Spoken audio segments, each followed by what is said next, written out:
성도 여러분 잘 주무셨습니까? 오늘 하루도 말씀으로 승리하는 하루가 되시기를 바랍니다. 오늘의 말씀은 마태복음 19장 3절에서 9절까지 말씀입니다. 오늘의 말씀은 사랑과 신의입니다. 사랑 그리고 신의. 가정에 관한 말씀인데요. 가정이 우리 삶에 있어서 참 소중하죠. 가정의 소중함은 아무리 강조해도 지나치지 않을 것입니다. 그런 의미에서 우리 사랑하는 샘물 성도 여러분, 여러분의 가정이 행복으로 가득한 정말 행복한 가정이 되시기를 우리 주님의 이름으로 축원드립니다. 그런데 행복한 가정을 위해서 필요한 게 무엇일까? 행복한 가정을 세우는 그런 기초 혹은 기둥은 무엇일까?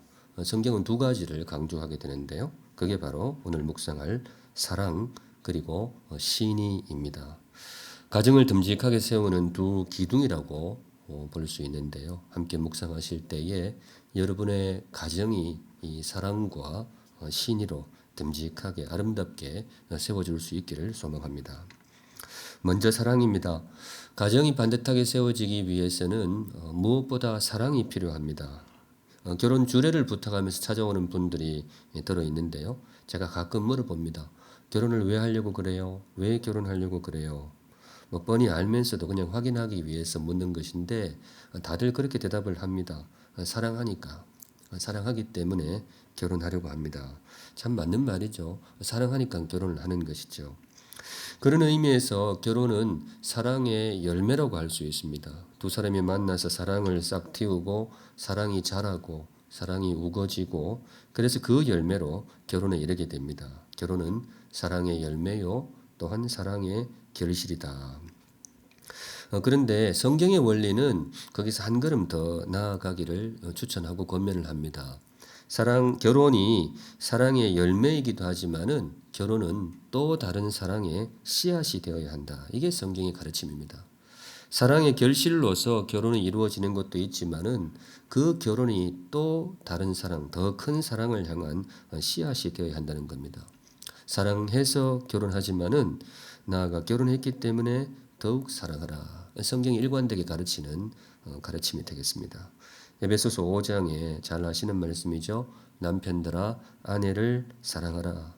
예수님이 교회를 사랑하신 만큼 아내를 사랑하라. 그렇게 나오는데 성경에는 남자들아 사랑하는 여자와 결혼하라. 이런 말씀은 안 나옵니다. 사랑하는 여자와 결혼하라. 그런 말씀은 안 하고 물론 그렇게 하는 것이 귀하지만은 성경의 관심은 어디에 있는가 하면 남편들아 아내를 사랑하라. 이 결혼이라는 것이 단지 사랑의 열매로만 보지 말고 새로운 사랑의 씨앗으로 보라는 것입니다. 아내도 마찬가지죠.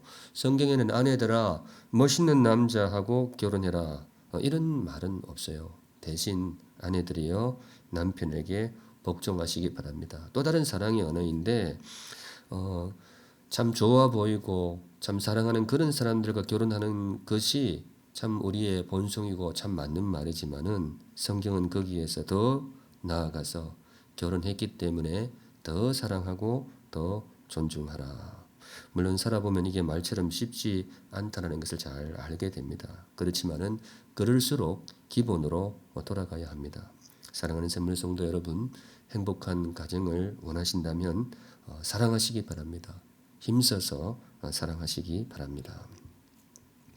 다음으로 행복한 가정을 세움에 있어서 사랑과 함께 성경이 또 한 가지 강조하는 것이 있습니다. 신의입니다. 신의 혹은 신실함이라고 할 수 있는데요. 사랑이 가정을 세우는 정서적인 기둥이라고 한다면 이 신의는 의지적인 기둥이라고 할 수 있습니다. 행복한 가정을 세우기를 원한다면 신의를 지켜라. 오늘 본문의 초점이 사실은 여기에 있는데요. 오늘 본문이 마태복음 19장이죠. 표면적으로는 이혼에 관한 가르침입니다. 바리새인들이 예수님께 와서 이혼에 관해서 물어봅니다. 3절에 예수님, 사람이 어떤 이유가 있으면 그 아내를 버리는 것이 옳으니까? 어떤 이유가 있으면 아내를 버려도 됩니까? 이혼이라 그러지 않고 아내를 버린다 이렇게 표현을 하는데 당시에는 이혼이 대체로 그런 식으로 이루어졌습니다. 남편이 아내를 버리는 거예요. 여자분들이 사회적인 약자였거든요.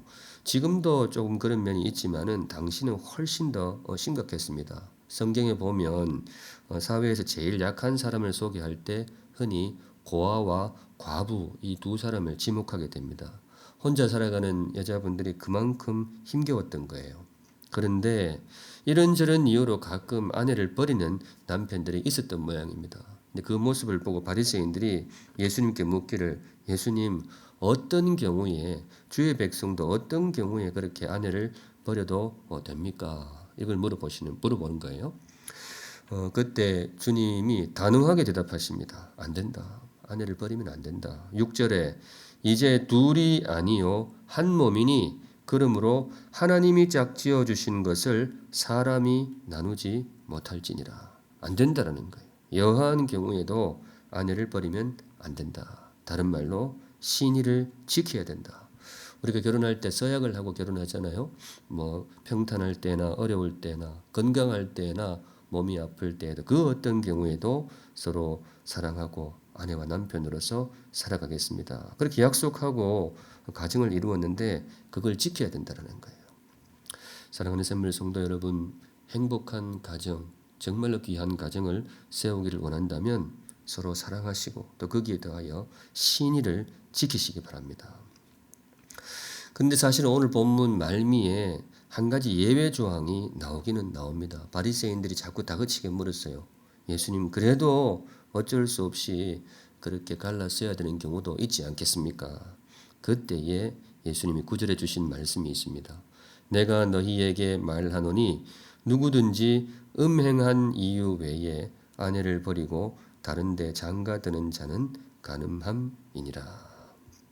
예수님이 참 밀리고 밀려서 마지막에 해주신 말씀이 이거예요. 아내가 음행을 범하는 경우에는 예외로 들 수 있다.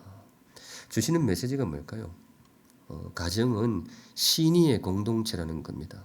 사랑과 함께 신의로 세워지는 공동체라는 거예요. 음행이 왜 나오겠어요? 음행이라는 것이 결국 신의를 깨뜨린 거잖아요. 이미 가정이 큰 상처를 입었다는 것입니다. 이 경우를 예배로 두시는데 예수님이 우리에게 정말로 주시고자 하시는 말씀은 이겁니다. 성도의 가정은 신의의 공동체가 되어야 한다. 신의의 공동체라는 말이 조금 무거워 보이기는 합니다만은 사랑하는 샘물 성도 여러분, 여러분의 가정이 사랑의 공동체와 더불어서 신의의 공동체가 되기를 바랍니다. 가정을 세우실 때에 한쪽에는 사랑의 기둥을 세우시고 다른 한쪽에는 신의의 기둥을 세우시기 바랍니다. 그러면 정말로 귀한 가정이 세워지게 될 것입니다.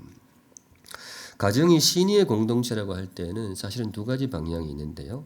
사람을 향한 신의도 있지만은 하나님을 향한 신의도 있습니다. 음행이라는 것이 사람을 향해서 신의를 저버리는 것이기도 하지만은 우리 성경적으로는 하나님 앞에서 신의를 저버리는 것을 동반하게 됩니다. 6절에 보시면 이렇게 말씀하시죠. 하나님이 짝지어 주신 것을 사람이 나누지 못할지니라. 가정이 그냥 우연히 태어나는 게 아니라는 거예요. 하나님이 짝지어 주셨다는 겁니다. 우리 결혼할 때에 예배 중에 하나님 앞에서 서약하고 가정을 이루잖아요. 그러니까 그 신의를 저버리는 것은 사람끼리 서로에게 신의를 저버리는 것이기도 하지만은 사실은 존귀하신 하나님 앞에 신의를 저버리는 것과 같습니다. 오늘의 말씀은 사랑과 신의, 가정을 묵상했는데요. 목사로서 설교하면서 제일 어려운 대목이 이 가정입니다. 왜냐하면 상처를 입은 가정이 너무나 많고 사연을 들어보면 다 그럴만 해요. 정말 그럴 수밖에 없겠다. 그런 안타까운 이 공감이 드는 경우가 많이 있습니다. 성경 말씀을 곧이곧대로 갖다 대는 게 송구할 정도로 참 사연이 깊은 분들이 많습니다. 그런데 그럴수록 기본을 묵상해야 됩니다. 가정을 세우는 대원칙이 있습니다. 가정을 듬직하게 세우는 두 개의 기둥, 사랑 그리고 신의입니다. 사랑하는 샘물 성도 여러분, 사랑과 신의로 여러분들의 가정이 아름답고 행복하게 세워지기를 우리 주님의 이름으로 축원드립니다. 오늘 하루도 건강하시기 바랍니다.